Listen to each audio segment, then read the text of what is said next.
Buenas tardes, familia.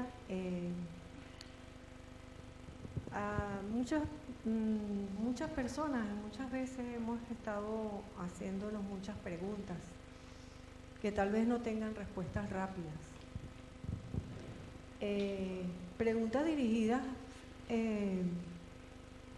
a qué es lo que Dios está haciendo en relación a qué es lo que estamos viviendo.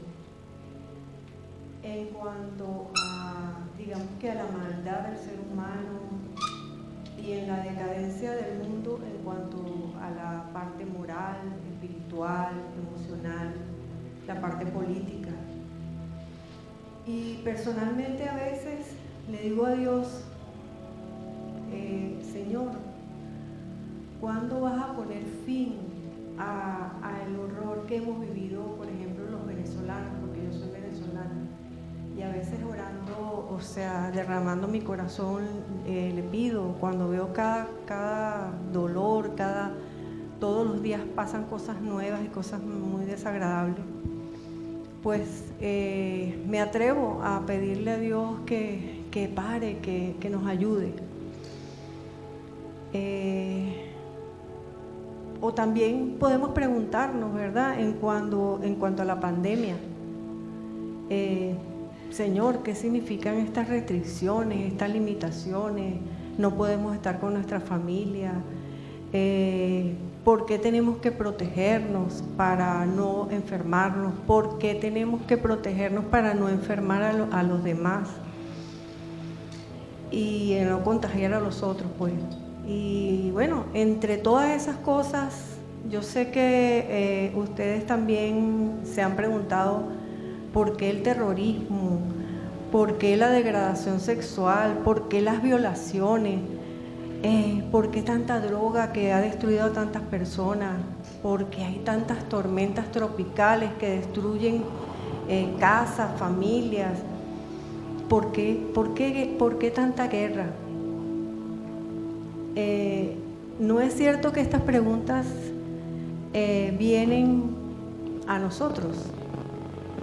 Y generalmente pensamos que en la Biblia no hay respuesta de ellas, pero sí las hay. Y creo que en estos momentos difíciles es donde tenemos que aprovechar para hablar de lo que sabemos en estos momentos de tormenta. Bueno, hoy les quiero compartir acerca de un profeta que pocos hablan, pero a mí me encanta. Es Habacuc. Busquen el libro de Habacuc, vamos a leer varias porciones de Habacuc y vamos a analizar qué hizo, qué quiso hacer.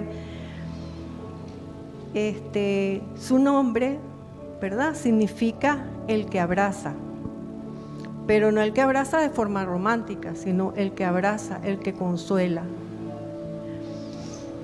Él vivió, les voy a dar primero una pequeña referencia de quién era él, ¿verdad? Él vivió en las décadas finales del reino del sur de Israel. Él vivió un tiempo muy parecido al que estamos viviendo hoy. Un tiempo en que todo estaba saliendo mal, que había una gran corrupción, había mucha aflicción y había mucha violencia. Fue un valiente que tenía muchas preguntas y decidió lo mejor, porque cuando nosotros tenemos muchas preguntas, lo primero que tenemos que hacer es acudir a Dios. Era un hombre sensible, observó el sufrimiento del pueblo de Judá y decidió interceder para tratar de entender los propósitos que Dios tenía con ese pueblo. El libro habla de su lucha al tratar de entender los propósitos de Dios. Es un libro acerca de la comunión que tenía el profeta con su Creador.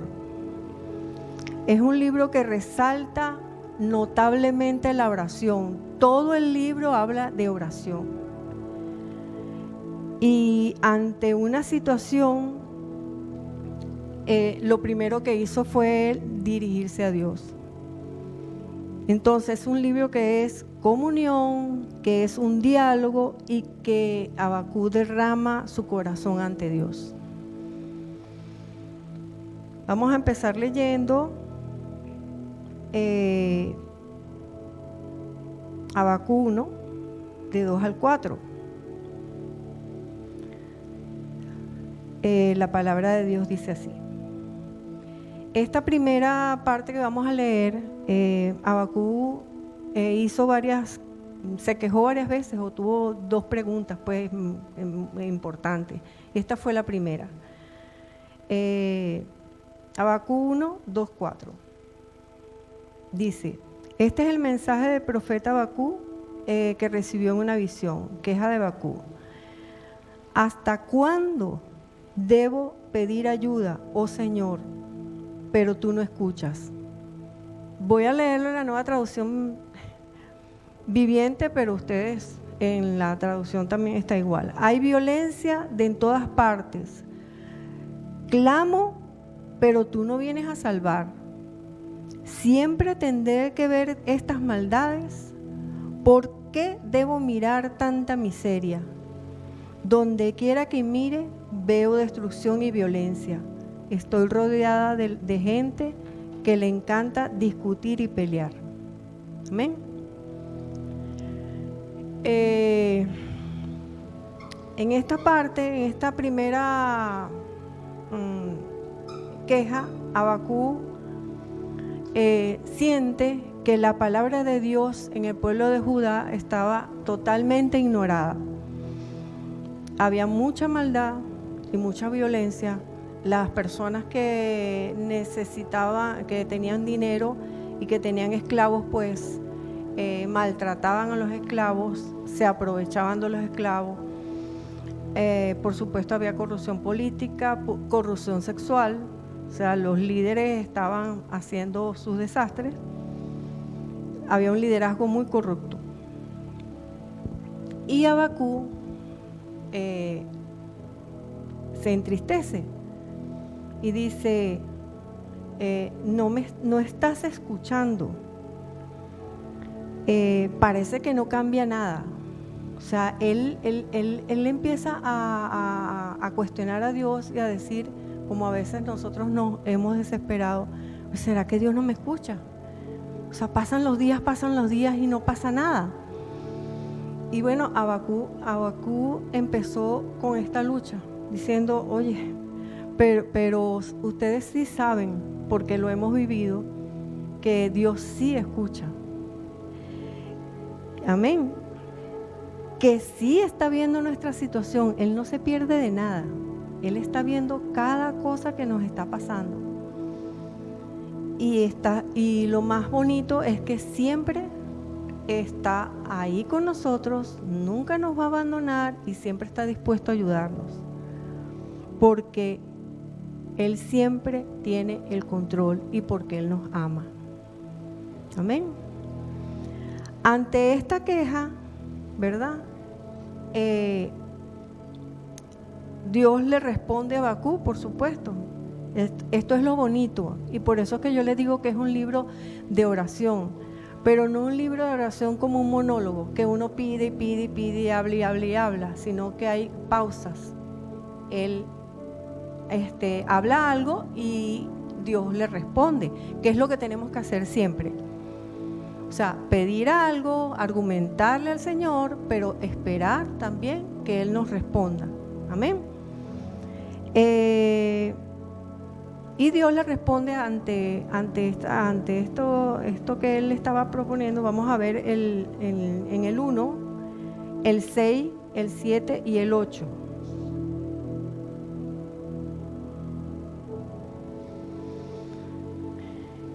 Y bueno, no se los leo todos, ustedes lo leen en casa la historia completa, pero voy a resaltar algunas cositas.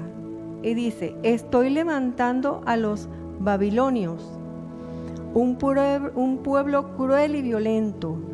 Marcharán por todo el mundo y conquistarán otras tierras. Ellos son reconocidos por su crueldad y hacen lo que se les antoja. Sus caballos son más veloces que los leopardos y más feroces que los lobos del anochecer. Sus jinetes arremeten desde lejos como águilas, se lanzan en la picada para devorar sus presas. Yo me imagino el asombro de Habacuc cuando Dios le responde que va a venir a castigar a Judá con un pueblo tan malvado como el pueblo de los babilonios. Pero también es bonito entender que él, en medio de esto, eso fue como una revelación, que Dios le reveló a Habacuc que era lo que él iba a hacer, que a veces a otros no nos los revela. Pero Habacuc, ¿verdad? Y busquemos el 1:12.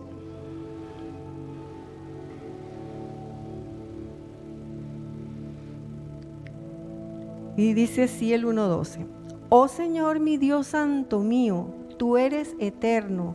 No puede ser que estés planeando acabar con nosotros. Oh Señor, nuestra roca, tú has enviado a los babilonios para corregirnos y castigarnos por nuestros muchos pecados. Habacuc se asombra de lo que Dios le estaba revelando. Y dice, no puede ser, Señor. O sea, que tú vas a utilizar a un pueblo tan horrible, tan devastador, tan malo, tan malvado, para venir a corregir a tu pueblo. Es tu pueblo. Y me imagino que pensaría, pero si los babilonios son peores que Israel, Señor, ¿cómo puedes utilizar a estos corruptos como instrumentos de tu historia? Y demanda una explicación. En realidad Habacuc estaba, como dicen aquí, chocados, liados, ¿no? Ante ese argumento del Señor, ¿no? Y dice en la palabra también en el 2:1, y se coloca que fue tan orgulloso, o sea, tan desafiante ante esa respuesta, que dice que se coloca en una torre y allí estaré. Dice, subiré, el 2:1, subiré a mi torre de vigilancia y montaré guardia. Allí esperaré hasta ver qué dice el Señor y cómo responderá a mi queja. A veces no estamos dispuestos a recibir una respuesta tan inesperada. A veces creemos que cuando le pedimos algo al Señor, el Señor nos va a responder como nosotros pensamos que nosotros pensamos, no como piensa el Señor. A veces pensamos, no, bueno, estoy orando por mi hijo para que cruce a la derecha, y resulta que el Señor dice, no va a cruzar a la derecha, va a cruzar a la izquierda. Y bueno, así estaba Habacuc, pues, pero ¿cómo se te ocurre? O sea, ¿cómo vas a utilizar ese pueblo para venir a corregir a Judá? Y así, en esa actitud prepotente, orgullosa, a veces nos ponemos también nosotros. Y no es tanto eso, sino que Él desafía al Señor y le dice, y aquí me pondré, o sea, algo así como que, bueno, aquí me pondré, me arrodillaré en mi casa y no voy a salir hasta que tú no me respondas.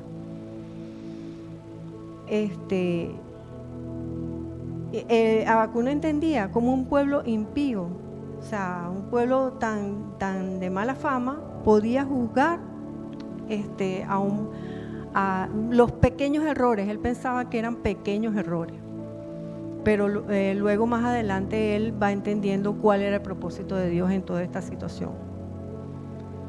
Entonces, Vamos a darlo en la parte del 2.1, porque bueno, él termina con una actitud bastante arrogante y desafía a Dios, ¿verdad?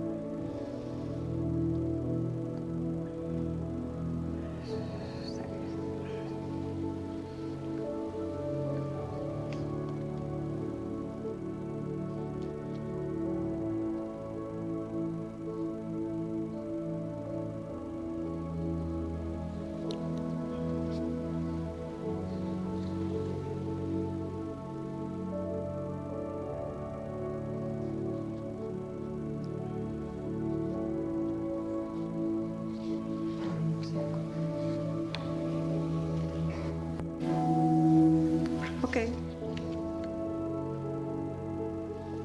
Ante esta actitud de Habacuc, ¿qué hace Dios? Vamos a ver qué hace Dios, qué le responde Dios. Y busquemos el versículo 2. Leamos el 2. Esta es la respuesta del Señor.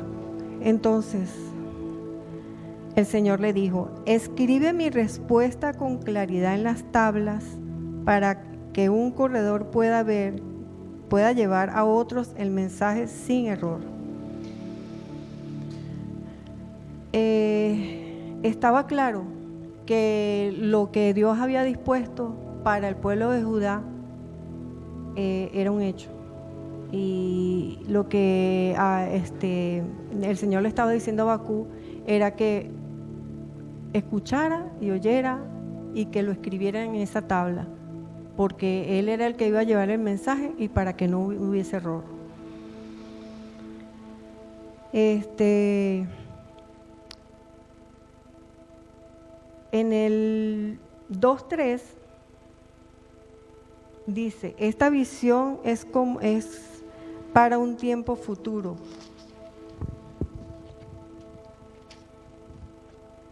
Describe el fin y este se cumplirá.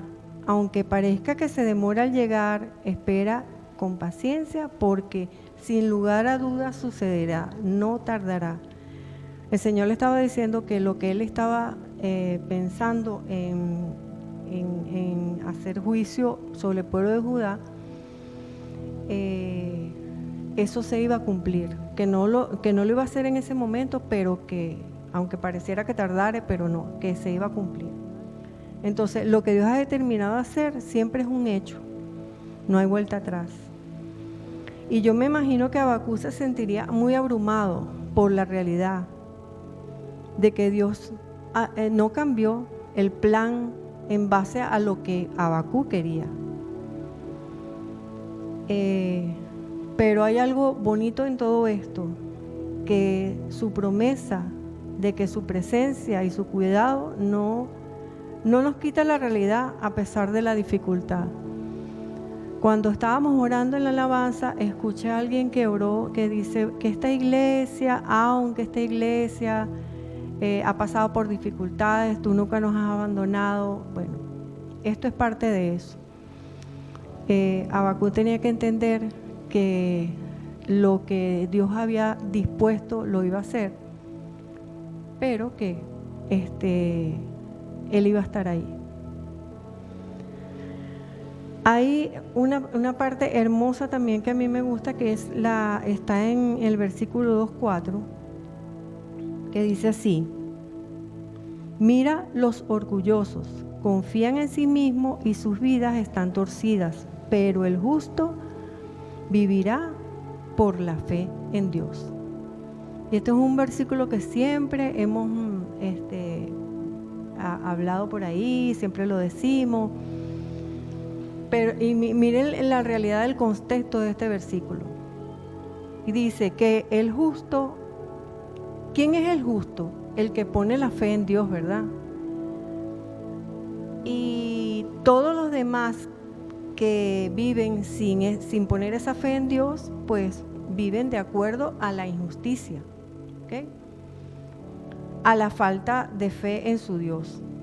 Entonces, el justo es aquel que pone su fe en Dios, lo obedece, se esfuerza por hacer las cosas bien. Ahora nos preguntamos, somos justos. Porque sin esa fe en ese Dios no podemos llamarnos justos. ¿Por qué no podemos llamarnos justos?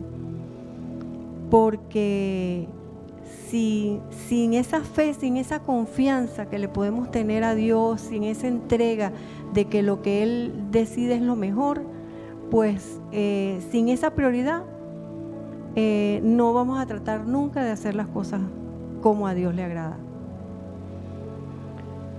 Entonces, Él dice que, bueno, que hará caer a Babilonia y que luego la iba a utilizar para un fin. Pero claro, Él no respaldaba a ese pueblo. Él sabía que era un pueblo muy malo. Era como un doble propósito. Iba a utilizarlo para corregir a Judá, pero tampoco Babilonia se iba a quedar como pensaba Habacuc, que se iba a reír de ellos, que no iba a estar bien.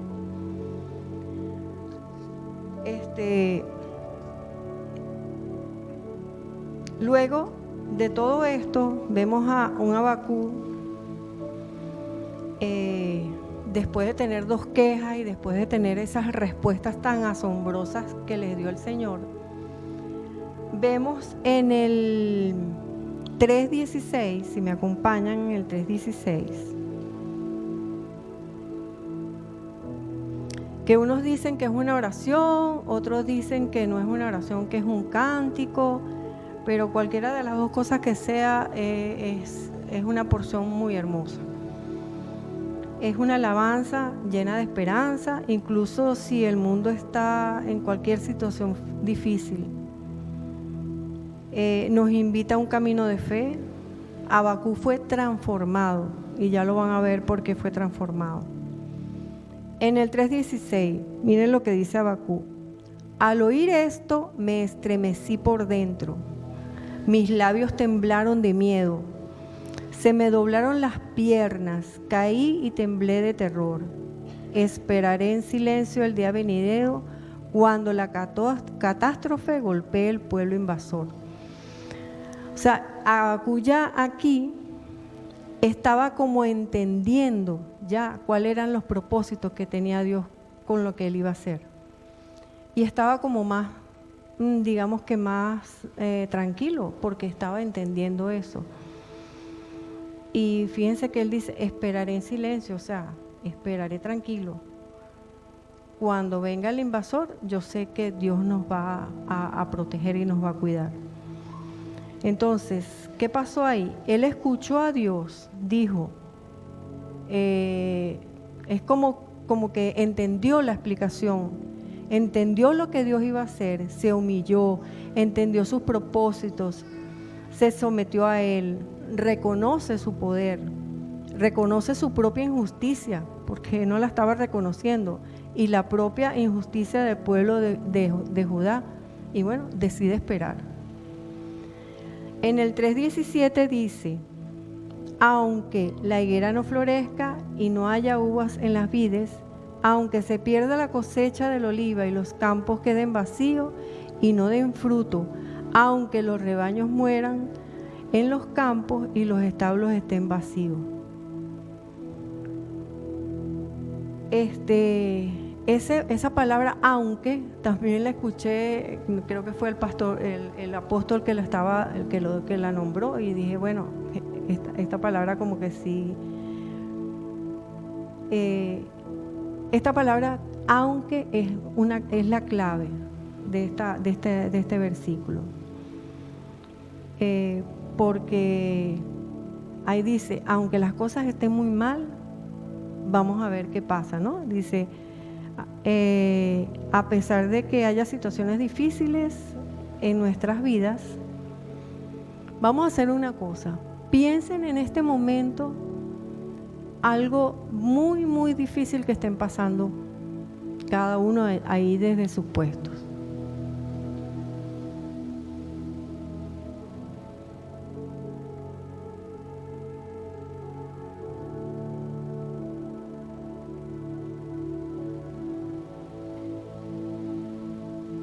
¿Ya? Y repita conmigo esto: y aún así me alegraré en el Señor, me gozaré en el Dios de mi salvación. ¿Okay? Esa situación que ustedes que pensaron en este momento, no, aún así tenemos que alegrarnos en el Señor, en el Dios de nuestra salvación. O sea, imagínense, o sea, ¿qué más que el Dios que nos dio la salvación? Ya por eso tenemos que estar agradecidos para siempre, porque nos dio la salvación. Pero ¿qué nos está diciendo? Que nos tenemos que gozar a veces en las dificultades, porque ¿quién nos dio ese gozo? ¿Quién nos dio esa esperanza? Eso nos lo dio Dios, nadie nos las puede robar. Nadie nos las puede robar. Y tenemos que confiar en que cualquier circunstancia que estamos viviendo, Dios está ahí, nos está acompañando, nos está ayudando, está escuchando, nos está sosteniendo. Él no está perdido ahí, que está distraído, no. No necesita tampoco del coche, del carrito de Yomara para que lo empujemos. Ay, no, vamos a empujar a Dios para que me ayude. No. Él no necesita nada de eso. Él está sentado en su trono y Él está al control de todo. Amén. Entonces, ese Dios que va a pasar por mí, ese Dios que a pesar de mis circunstancias me puede producir ese gozo verdadero. Y si no, recordemos a Pablo, en creo que Filipenses 4, cuando dice que se sabe estar en la abundancia y en la premura, que no tenga, o sea, así tenemos que estar nosotros, alegres, pensando en que o en la abundancia o en que no tengamos o no tengamos, tenemos que estar alegres. El 3:19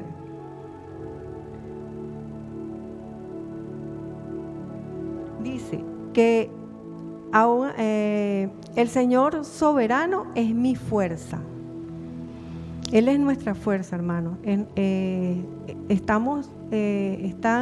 nuestro corazón fortalecido con esa fuerza. Cuando siento desfallecer, digo, ¿puedo confiar porque Él es mi fuerza? Y recuerdo también a Nehemías que dice en ese libro de Nehemías, el gozo del Señor es mi fortaleza. Entonces, en medio, fíjense el contexto, o sea, nuestras circunstancias, Él es nuestra fuerza. En nuestros momentos difíciles, Él es nuestra fuerza. Y sigue el versículo ampliando, que dice, el que me da pie firme como la cierva y capaz de pisar sobre las alturas. A mí me gusta mucho esta partecita porque este animalito cierva tiene unas paticas muy largas y es un animalito que salta, ni siquiera camina, él salta. Y bueno, yo me veo así como los niños que saltan no tienen carga ellos, y si les molesta el morral los sueltan y se van corriendo y saltan. Entonces así nos quiere el Señor, que podamos librarnos de esa carga y podamos estar livianos, confiados, que podemos, porque esos animalitos están diseñados para caminar por los peñascos, en las alturas, sin caerse. O sea, sus garras se toman fuerte de las montañas y pueden hasta subir las montañas, grandes y chiquitos, pues. Y permiten agarrarse fuerte y no caerse. Y pienso yo, cuando leí esto, estás, Margie, agarrada de la roca de nuestro Señor, y es tu fortaleza. Estas paticas también los hace andar, y yo pienso que también a nosotros nos hace andar sobre los obstáculos. Hay muchos obstáculos en nuestra vida, en muchas circunstancias. Nosotros podemos caminar sobre esos obstáculos. Así que nosotros podemos andar entre las dificultades y aún así estar alegres y fuertes. ¿Por qué? Porque tengo fuerza. ¿Por qué? Porque Dios es fuerte. En este tiempo yo sufrí de COVID y estuve hospitalizada. Y bueno, pasé por muchos momentos difíciles, y lo que me hacía animar era buscar cosas así. Estoy triste, pero Dios es mi consuelo. No tengo fuerza, pero no, sí tengo fuerza porque Dios es la fuerza. Y eso me hizo animar muchas veces. Bueno, Habacuc tuvo que aprender, ¿verdad?, que no era en su tiempo, que era en el tiempo de Dios. Así como nosotros también tenemos que aprender eso. Muchas veces queremos las cosas ya y ya. Y no es así. Es cuando Dios lo decida. Tenemos que aprender a esperar, a ser pacientes. Aprendió también que no es como él quería, era como Dios lo había decidido. Cuando Dios decide algo y ni que hagamos un berrinche, ni que nos pongamos en la torre como Habacuc, nada. O sea, si Él decidió algo, lo decidió. A Dios no se le ordena, no se le dice qué es lo que tiene que hacer. Tenemos que aprender a no estar haciendo esas cosas. Dios sabe lo que tiene que hacer, dónde hacerlo, con quién hacerlo y cómo hacerlo. Él siempre, hermano, hace lo correcto. Nosotros siempre nos equivocamos. Entonces, tratemos de conectarnos con su voluntad, que es buena, agradable y perfecta. Conectarnos con esa voluntad. Reconocer que eso es lo mejor y no lo que nosotros estamos pensando. Tuvo que aprender a que Dios sí nos escucha, sí nos responde y sí nos enseña, porque a Él le enseñó muchas cosas. Y que, bueno, aprendió que Dios es un Dios de justicia y que no se le escapa ningún detalle, que Él sabía por qué estaba haciendo todo lo que estaba haciendo. Amén. Bueno, para terminar vamos a hacer una oración.